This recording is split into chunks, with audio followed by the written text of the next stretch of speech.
This KFAN podcast is sponsored by Builders and Remodelers, exclusive Twin Cities provider of Elements Windows. Get the highest quality windows at unmatchable value. Visit buildersandremodelers.com for more details. And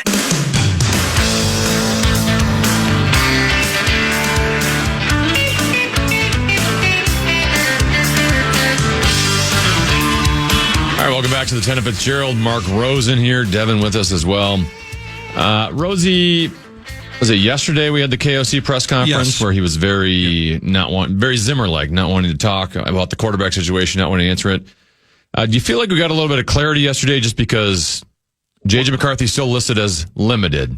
I think limited more than practice. A little clarity. I think it's as clear as day that Wentz is going to start. Yeah. I mean, the conversation ends when they say J.J. McCarthy's not 100%. When J.J. McCarthy says I'm not 100%.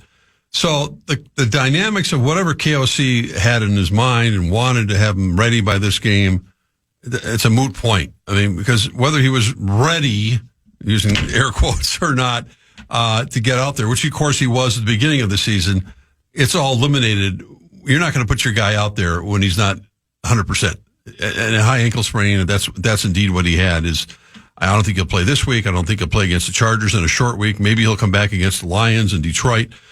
We'll see how it all flushes out, as they say. But when you don't have a healthy guy that's already been dealing with injuries, I mean, from a year ago, hasn't had a lot of practice time. That's the other thing. It's not like, well, we're just going to put him out there because no, I mean, for me, from earlier in the week to where we are today, it's day and night. I just shocked would be an understatement if J.J. McCarthy runs out there, unless he, makes a miraculous recovery. I guess we'll find out maybe snippets about what happened at practice today on a Thursday. But if he's not going full go, I know he's been practicing, which is a good sign, and he's getting better, which is a good sign. But I think that the whole discussion, and Wentz has been playing. Obviously, he finished with a flurry in his last game, and the Vikings have had a break. The Eagles have had 10 days off.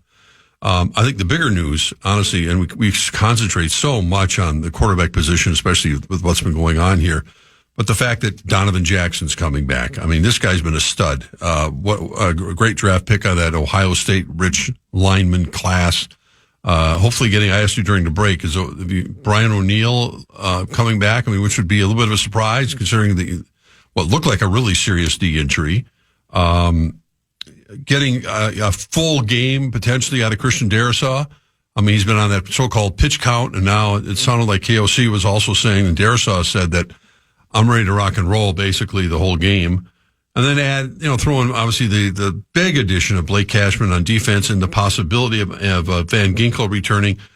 Those collectively are almost, I think, bigger stories.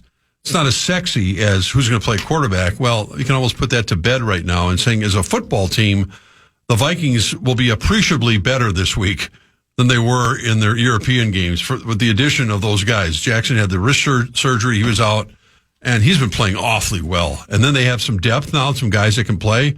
The center thing, it's you don't even hear his name anymore. I mean, I can only imagine Ryan Kelly and the number of concussions he's had. It's almost, I'm not, you could throw in the term career threatening, and it's I hope it's not that's the case, but when you see these players, hard not to think about it. Well, yeah. It's from a family standpoint, his own personal health, and we don't know what's going on behind the scenes.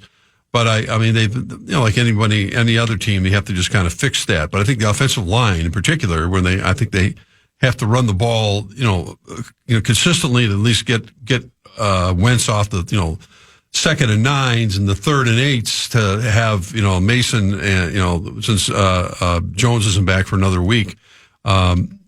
You got to put them in a position where you're in control. It's a manageable down and distance for the Vikings, and because that's where the Eagles can really get you. Like a lot of teams, you're 3rd and 9 all the time. You're not going to win a football game.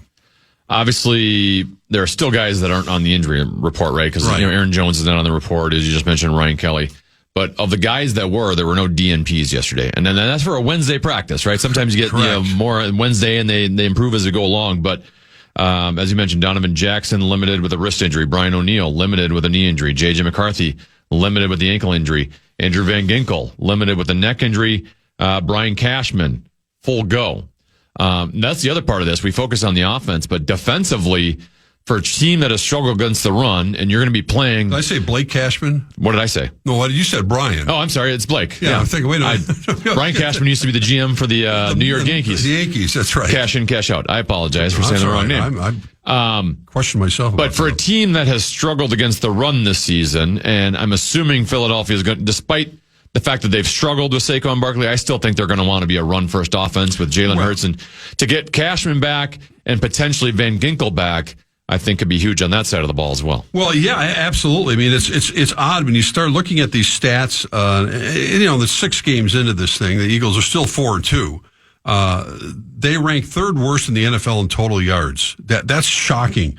Barkley, who ran for over 2,000 yards last year in 2024, hasn't come. That was last year. Hasn't come close to a 100-yard game yet. Think about that. How is that possible? The guy like that, Hurts is not, they got the A.J. Brown drama, both those guys, and Devonta Smith both had 1,000-yard receivers. They've also been upset about the things going on. Their Pro Bowl right tackle, Lane Johnson, ripped the predictability of their offense. So they've been, they've had some time, and their fiery coach, Nick Sirianni, I'm sure, has been pushing all the right buttons and telling them, listen, we got to get this corrected. We got to get it corrected now. So it's going to be an interesting matchup of what perceived to be strength against strength. The tush push versus the Vikings interior defense. Hopefully it won't come to that. But I think, listen, we all know what the Vikings love to do. They still love to throw the football. And that's why I think on those, they can get themselves in a situation, they're 2nd and 4, and then you become less predictable. And those are the times where, what JJ can do, Justin Jefferson can do, and what Addison can do, and what Wentz has been able to do as he did on that last drive. And now you got an offensive line that hopefully will give him the time to throw those passes that to keep the chains moving and keep the Eagles off the field. All right, we went a little long with spread swings. We're going to break now. I wonder why that happened. Well, when people aren't listening to the segment, it takes a little longer to get through it. Mark Rosen will continue with Rosen next, right here on the 10 of Fitzgerald. Devin, you should have a keyword over there, correct? Yes, I do. The Fan and 2 Men in Junk Truck want to give you a shot to win some bonus bucks with our National Cash Contest. Enter the keyword deposit at KFAN.com now for your shot at winning. That's keyword deposit. Enter it now at KFAN.com.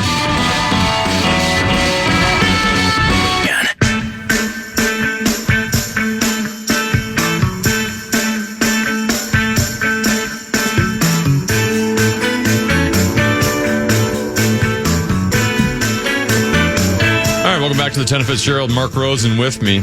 Common will be out tomorrow as well. We will not play Program Password tomorrow, but Common will return on Monday. Devin, I need you to do me a favor. I need you to give me a number. Oh, boy.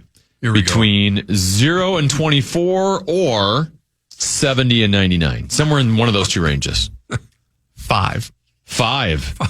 And then I'd like to pick a sport. Football, hockey, baseball, or basketball? Baseball. All right. Mark Rosen. Oh, no. What are you doing to me? It's time now for Random Reminiscing with Rosen. Oh, boy. Today, thanks to Devin, we are going to reminisce about the 2005 Minnesota Twins. 2005? That year they finished 83 and 79, 3rd in the American League. That's pretty typical. General manager was Terry Ryan. I'm looking at stats here. So catcher was Joe Mauer. He had 294 for 9 home runs. 2005. That was a nondescript year for the Twins. Most of them. They had a couple early. That was, because they had the run, right? Wasn't it 2002, 2003, 2004? They made the playoffs. Divisional titles, yeah. Then 2006 was one of the best Minnesota Twins teams I've seen. And that was when Liriano and Santana were just every day. You had 2 aces. So much fun. But on this 2005 team, you had Nick Punto as your second baseman, who apparently might be in the mix for the Twins manager. Who is Jason Bartlett at shortstop. Michael Kadire was your third baseman. Shannon Stewart, Torrey Hunter, Jacques Jones were in the outfield. Matt LeCroy in DH. You had Lou Ford, Juan Castro coming off the bench. Mike Redmond. pitching still? Or is Luis Rivas. So your starters, Radke, Santana, Kyle Loesch, Joe Mays, and Carlos Silva. Your bullpen, Matt Guerrero, J.C. Ramiro, Juan Rincon, Joe Nathan, Jesse Crane, Terry Mulholland. Right. Your thoughts on the 2005 Minnesota Twins? I mean, they had some good. You just rattled off a bunch of really good baseball players, but they weren't a great baseball team that year. As you mentioned, most of those guys were part of a teams that were much more competitive before that. And then, of course, when I covered when the Twins played in New York, the old Yankee Stadium, when Santana won, I think he won that first game, was pitching so well. And all the New York writers, I remember, all they cared about asking Santana was, well, basically, when do you come into New York? Why are you wasting your career in Minnesota?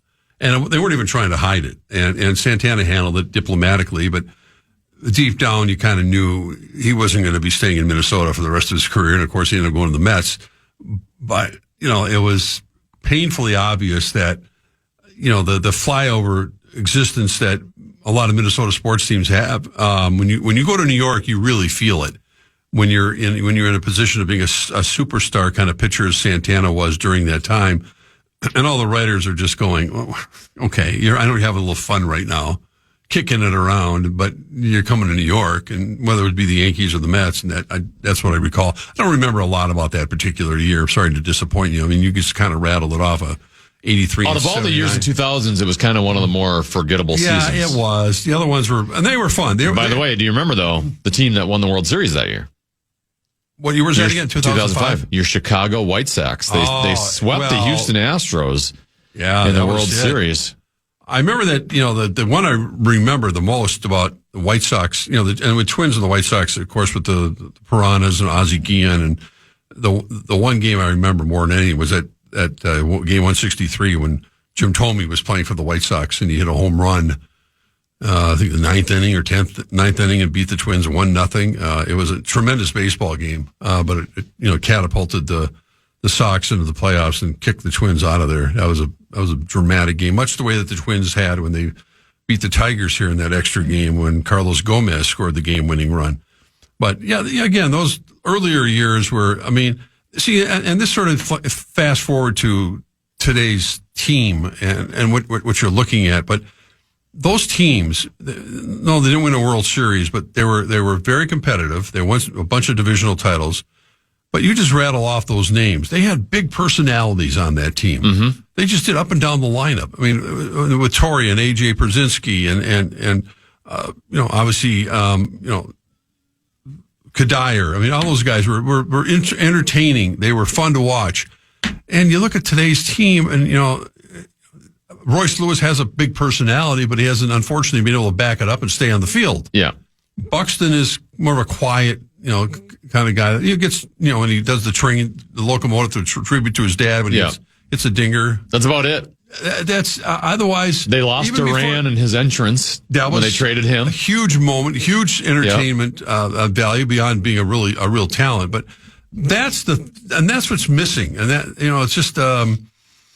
I don't know how they're going to ever get that back, but you want Punto to come back and be the manager and bring back the Piranhas. I know, but that was fun. I mean, people enjoyed. They didn't have to be the Yankees. They didn't have to be the Red Sox at that time, but they were a good baseball team, and they enjoyed it, and the fans responded to them, and that's something that's so far from where we are at right now. By the way, Devin was 3 during the season. He was 3 years old. Well, he's just he has no idea the players. Who's Joe Mauer? He says. He didn't really say that. I think he was good, right? Well, I mean, you don't have to, you can be a certain age. You can still, I'm sure he's a sports fan. He's right, Devin? I mean, sure, yeah.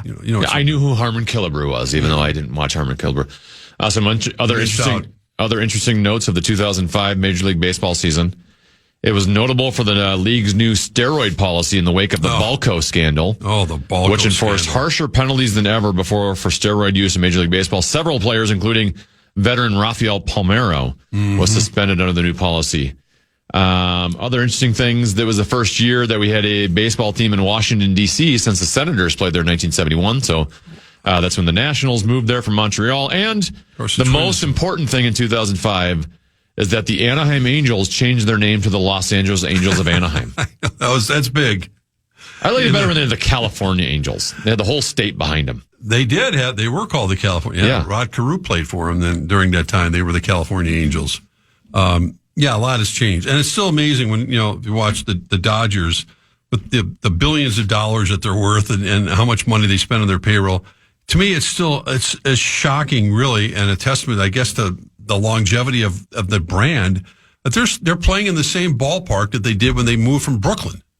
I mean, Chavez Ravine has been there forever, and it's just it's an awful place to get out of. I was watching, the other game, and the Dodgers thing were blowing them out the other night, right? And people leave there like in the 5th or 6th inning just to try to beat the traffic. I mean, and for good reason, because if you get stuck in those lanes and getting out of that ballpark, I hope you, as they say, pack a lunch or don't have to, go to the bathroom because you're not going to make it. It's an hour and a half, 2 hours to get out of there. So I know we didn't land on the 2006 Minnesota Twins. We landed on the 2005 Minnesota Twins. I feel like the 2006 Twins, right? I had been working with Common at that point. I'd heard Common do the Pohlads penny pinching bit, blah, blah, blah, blah, blah.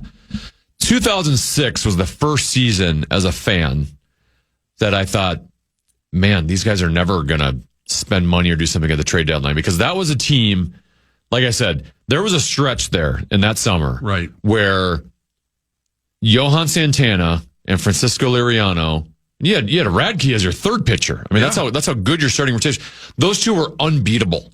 They went on a stretch where they won 34 or 42 games, and they finished the season with 96 and 66.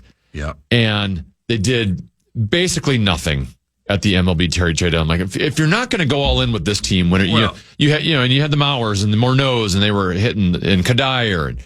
That was the first moment where there is something to this Common talking about the Pohlads they're never going to spend money or make a big acquisition at the trade deadline. Yeah, and it was too bad, as you mentioned. My opinion hasn't changed since then. The Twins won 96 games that year, and you're thinking, well, this is the one of the few times they don't have to play the Yankees right away. The Yankees were number 1 seed, but I'm just looking it up right now, they were hosting Detroit. Detroit was the wild card, and the Twins were hosting the Oakland A's. Yeah. And the Twins got great starts from Santana, and remember, of course, good old Boof Bonser. They lost game 1. I'm looking it up. By score of 3-2. They had the Torrey Hunter error in center field. Remember that ball got through him and went to the fence? I remember. That's the only thing I remember about that series. That just killed them. They never led in any game in the series. Santana won the Cy Young. And that was shocking, because I thought, well, they're going to at least punch their ticket to play the Yankees. Getting past Oakland, what a sigh of relief. They don't have to play the Yankees in the first round. That was a really good baseball team that won 96. Santana won the Cy Young that year. Yeah. Morneau won the MVP. Amazing. Mauer became the first American League catcher to win the Major League Baseball batting crown. And we basically stood pat at the trade deadline. Yep. And I know. Well, still to this day, that was one of the best Twins team since 1991. That was the best Twins team I've seen. Yeah, that's when, and we didn't go all in. No, they did not. I mean, I'm looking at their bench that they had, with, the Mike Redmonds of the world and Kubel and Shannon Stewart. That was a big trade they made. I mean, for them, it was a big trade when they got him. Years before then, but yeah. When they picked him up, but the rest of them were, Casilla and Luis Rodriguez. I mean, I don't know. And then they had, you mentioned the pitchers, that were there, even, the Kyle Loesch's of the world. But, Nathan was 36 saves, 1.958 ERA. Pat Neshek was pitching really well at the time. Perkins got in about 4 games, but yeah, they were again big personalities, successful team. When you win 96 games, you're doing something right. But they just were never able to capitalize. Like you said, they couldn't make that trade or wouldn't make the trade to maybe push them over the top, and that's been kind of the signature where this Twins franchise has been. That's it for Reminiscing with Rosen. Right. Final segment. We're going to have a longer segment to go. If you want to join us, obviously you can call 1-800-320-5326. You can text us on the Bradshaw and Bryant KFAN text line. That is 64686. Or you can use the TalkBack feature on the iHeart Radio app. There's a microphone right next to the play button when you get into the KFAN, which, by the way, should be a preset on your iHeart Radio app. You got less than 30 seconds to make a comment there. We'll do that. We're going to also talk Wild, go for football, continue with Vikings, maybe talk Twins managerial search. We'll do that all with Rosen. Next segment.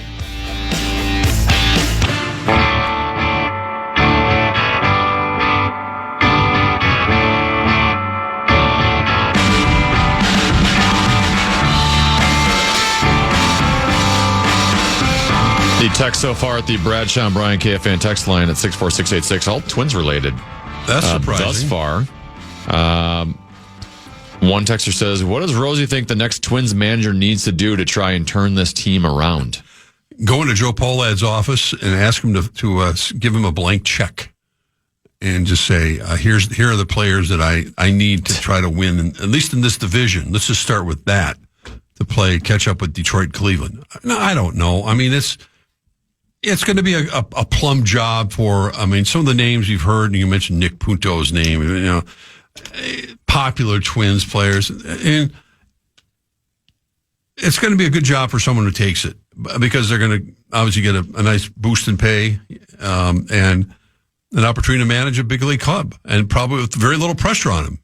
But we've said that about Paul Molitor. Probably going to have job security for a little while. A little bit anyway, because you can't, if you're whatever's, I don't know how fractured the Twins ownership is, and hiring someone, it kind of falls on deaf ears. That's all. You're going to have a news conference and introducing, the Nick Puntos or whomever it's going to be, Derek Shelton, just name a name. And then, the baseball writers will be there and they'll ask them, how are you going to win with this roster? What assurances do you have from management that you're going to try to improve this baseball team? Yeah, we know you got a great farm system on paper, second in Major League Baseball apparently. But they're not. That's not filling out your lineup card next year is not going to matter. And when it comes to that stat, it's great to have that, but right now, looking at the teams that are still standing, what Toronto and Seattle have done, in particular in the American League, the Dodgers in a whole different rarefied air, but. Those teams have done it, through building their own franchise, their own players, and also adding a few. So, I don't know. I think that more than any other sport, I think probably has the least effect on wins and losses. They can win X number of games, maybe lose a couple with some strategic things, or I know a lot of people. And I never said that Rocco Baldelli was the perfect manager. Far from it. I think he made plenty of mistakes. It used to drive me crazy, pulling pitchers early, I think, and doing other things. But he wasn't the reason why they, ended up where they were. He can't throw pitches. He can't swing the bat. No, and I was reading something about the Dodgers. I don't know if this is true or not, that a lot of the pitchers we're seeing right now, that they held back a lot of their starters, pitched under 100 innings this year, and then they're unleashing them in the postseason or right before that. That's pretty scary to see the depth and the sheer talent level that they have in that pitching staff, and they're supposedly have problems in the back end of the relievers. They don't have the traditional great closers that they've had over the years. Anyway, I don't know what they're going to do. I saw a text that said, honestly, who's going to want the Twins job there? There's no money looking forward. Now, I get it and I don't. I think to your point, there's only 30 MLB manager positions. Anyone who's getting that job is likely coming from a different coaching position where this is going to be I get it, it's the Twins, but it's still going to be a significant pay raise. It's still going to be an opportunity. I do get the trepidation of, right, if there's somebody who has options of, hey, I could get this job here, I get this job there, right.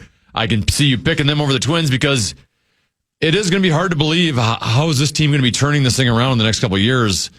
Because I don't see a situation where they're investing money back into the team. No, and they have on paper they have like 3 or 4 guys that I think that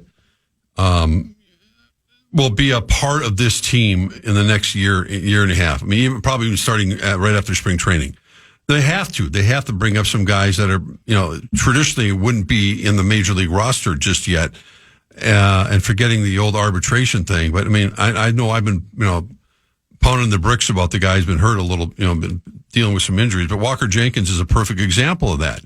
They drafted when he was drafted and just a world of talent on paper. I don't want to wait 3 years to watch him another year. I know he did suffer some setbacks injury wise, almost like J.J. McCarthy. But that's a perfect. Culpepper's another one. I think the kid's name is a shortstop. These guys have got to start playing for them. If they're capable of playing in Double-A, they're capable of coming up here and learning the ropes at the major league level. I would rather, as a fan, watch those guys play. I guess you could go to St. Paul and watch if they're over there. Then go over to St. Paul and watch them play. for the Saints, but they need to be here and need to be here soon. And you don't have any other options if you want to try to sell some hope and also give these guys an opportunity to develop into major league players. Ryan in Michigan says, guys, I have a more simplistic take on the Vikings quarterback ordeal. Okay. Wentz will play until he has a very poor performance. That's it. If Wentz looks solid, there will always be a reason JJ isn't quite ready. Your thoughts? That's kind of been my take this entire time when we've been having this discussion of Wentz or McCarthy. I think you give Wentz another game. Now, I think Wentz has been solid. I don't think he's been great. I think he's just been solid. He was great the last drive. But you kind of take it game by game. Yeah. If he doesn't perform well and you lose against Philadelphia, then it's easy to go back to JJ. If he keeps performing well and the team's winning, Carson Wentz is not a 38-year-old quarterback. No, he's 32. There's still a possibility, Carson Wentz is your quarterback for the next 5-6 years, right? I mean, of the Sam Darnold ilk and the Kirk Cousins ilk, right? You could still win with those types of quarterbacks. Think about who he's his playing. career's not over. Think about who he's playing here on Sunday and who the quarterback was who won the Super Bowl here at U.S. Bank Stadium. His name was Nick Foles. Whatever happened to that guy? Yeah. He had his moment in the sun. So, I mean, yes, it can happen. We've seen it happen a number of times. The thing with McCarthy and the ankle and then his development or lack thereof at this point, to me, it's not even an argument that can be had right now. You drafted the guy to be your franchise quarterback. He is going to play. End of story. When he's healthy enough, they're not holding him back. He would have started the season if they were going to hold. He has to play. He has to fight through some stuff, and that's just the development. Whether I've seen every successful quarterback. Does he have to play if you're in a playoff chase? Well, I don't agree. He has to play. Well, he doesn't have to play, depending on how you identify that. And if he's healthy, I think that decision will be made long before the playoff chase really officially kicks in December, if you want to call it that.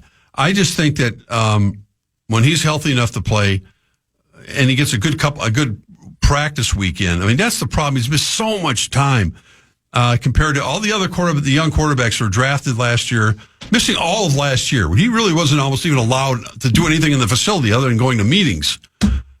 That set him back a lot. And so I don't know.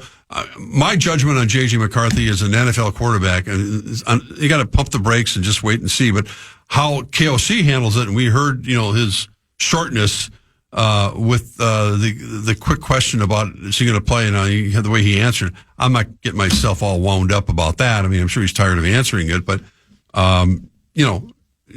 he's committed to him, and the franchise is committed to him. Otherwise, they wouldn't have let Darnold. Yeah, but Rose, it's the NFL. You're committed, but this isn't till death do us part. No, of course not. But if you have someone that is producing, that's what I'm saying. Like Carson Wentz right now has just been solid. If Carson Wentz goes out against Philadelphia on Sunday, and this is a hypothetical. I know it's an if. If ifs were fists, we'd all be drunk.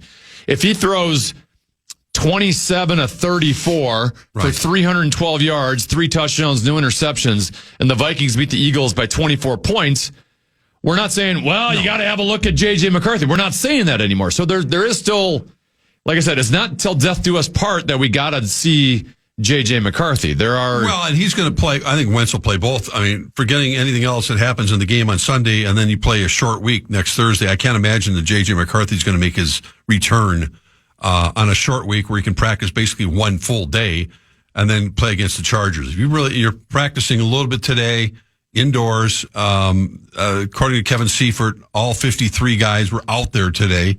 So that's a good sign, including, again, like I said, to me, the bigger story at the moment is Andrew Van Ginkel. I mean, I think that guy makes that defense go along with Cashman, and having both those guys back will have a lot more to do with the success of the Vikings on Sunday than necessarily what Carson Wentz's box score looks like. But yeah, I understand. Of course, you're not going to bench him at that point, but at some point he's not going to have one of those games, and I think the decision will be a lot easier for him to. Well, that's what I'm saying. Like, I'm not committed to Carson Wentz. You let him play for a week, you see how he does, and then we'll talk about it after. That's and all that matters. If Carson Wentz is brilliant and J.J. McCarthy is 100% next week, I think there's a reason you can still go back to Carson Wentz. That's all I'm saying. Yes, you can. But there will be a time. However, that's identified. We've had plenty of cases of looking around the league. I mean, young quarterbacks just have to sit and wait. Look what the Packers have done all these years. I mean, there's been a rush. There's been a rash of these young quarterbacks have gotten out there, but a lot of them have been a lot better in this second year than they were last year when they played all last year. McCarthy didn't play at all last year. Had he played last year, even some, who knows what that would have looked like, was considering the way that Sam Darnold was lighting it up. We would be having a totally different discussion. But you don't get those reps in, and he's, the judgment on McCarthy is so far down the road right now. I can't have that discussion yet. I'm going to keep discussing it, though, because we have some text messages. That's fine. I like it. It's what people want to know about. I get it. I'm just going to read the two that support me. I kind of like being in this chair, where I can just read the ones out loud that support my take, and then the ones that Common never does that. Because there's plenty of them that are disagreeing with me. Flim Flam says, the only reason to play McCarthy is to evaluate him before signing him to a second contract. We have 3 to 4 more seasons to do that. Right. Wentz being the better option against the Eagles has nothing to do with who plays quarterback the next decade. Fans are insecure. Also had Brandt right. Anthony Richardson, 5th overall pick, and Colts weren't afraid to switch to Danny Dimes, just like the Vikings shouldn't have been scared of bringing him in to compete with McCarthy. Biggest mistake made in Ponder era was being scared of bringing in any real quarterback competition and being scared of ruining his confidence, and Spielman forcing his pick to be right, not wanting to admit he made a mistake. Well, that Ponder thing's a whole nother discussion. I wouldn't put him in the same category or conversation with any of these quarterbacks that you're just talking about right now. The Anthony Richardson thing was, I don't think anybody really saw that coming, and good for them. They had to move on. He also got hurt, but at that point they're going, and whether Anthony Richardson finds success somewhere down the line in the NFL with another quarterback whisperer remains to be seen. I don't think he's played his last NFL game, but we've seen situations when that's happened. They're not all going to hit home runs. We watch a draft day, and then guys come and go in this league pretty quick. And even at the quarterback position, if you have a great collegiate career, it doesn't mean anything that you're going to transfer to the NFL. But for every Drake May, there's an Anthony Richardson. There's look at Justin Fields. Look at what year is he in right now?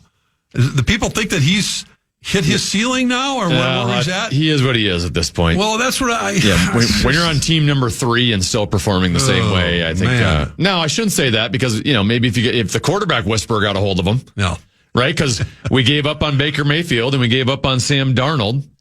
We gave up on Daniel Jones. Well, when you say gave up on Sam Darnold, the Vikings were in a situation where... No, I'm not saying the Vikings gave. I'm saying the general public. Right. Right? Like, he was on team number 4 by the time he got to the Vikings. 100%. Same with Baker. Baker Mayfield went from Cleveland. He started at Carolina. He played a game on a random Thursday night for the Rams, and then all of a sudden landed in Tampa Bay. And now he's an MVP candidate. So I guess, could Justin Fields have that trajectory to his career, I guess? You got to be at the right team, right situation, and you got to have the right makeup. And it's hard to identify all those things coming together at the same time. I love this guy. You are very confusing. Carson Wentz is 1-1 in his last 2 games, and we would have lost last week if he didn't have a very good last drive. I wrote, nice cherry picking. He's 2-1 in his last 3 starts. Like, you can just change, and then he comes back at me.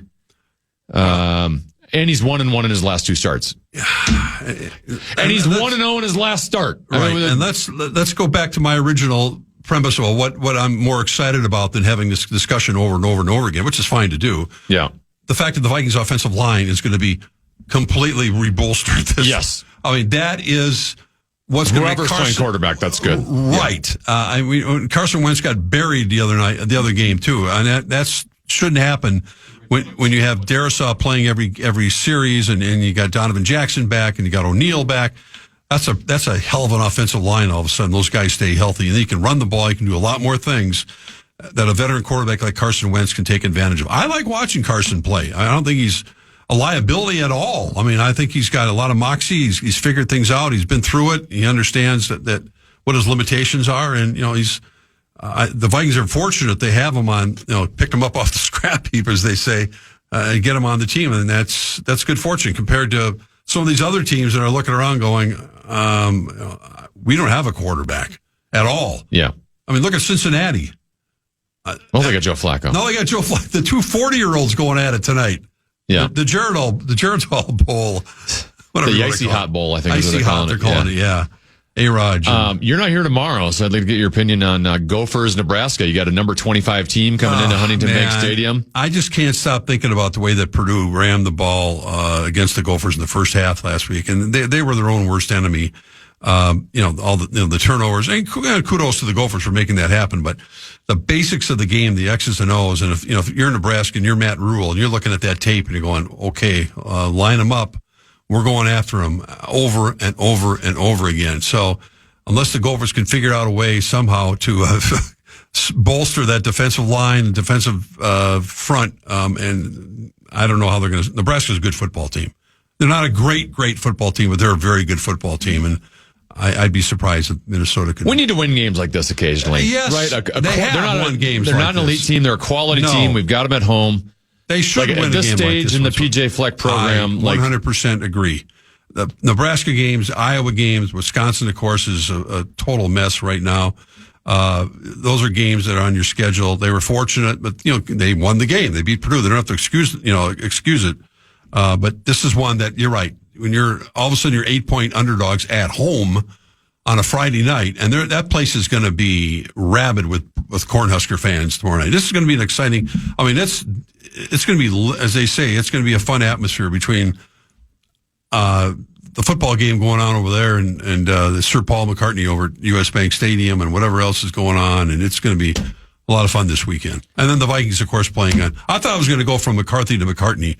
McCartney to McCarthy. McCartney to McCarthy? Yeah, I just didn't work out quite the way I was hoping to twist this whole weekend, but yeah. You got about 40 seconds. Where are you at with the Wild right now? They're 2-2. They're playing game 2 of their 5-game road trip tomorrow night in Washington. Yeah, I mean, it's so early, and I heard real quick. I heard the Vox of the Vox, Alan Roach on with PA today, and he does the Colorado Avalanche as well, and he starts rattling off all those names with McKinnon and Makar, and you go, can the Wild compete with just a team like that next spring? That's where this conversation kind of begins. Can they compete with that team in Dallas? And it's one thing to have a regular season where you finish in the middle of the pack, you make the playoffs, and all that. It's just about how you project your team to perform next spring.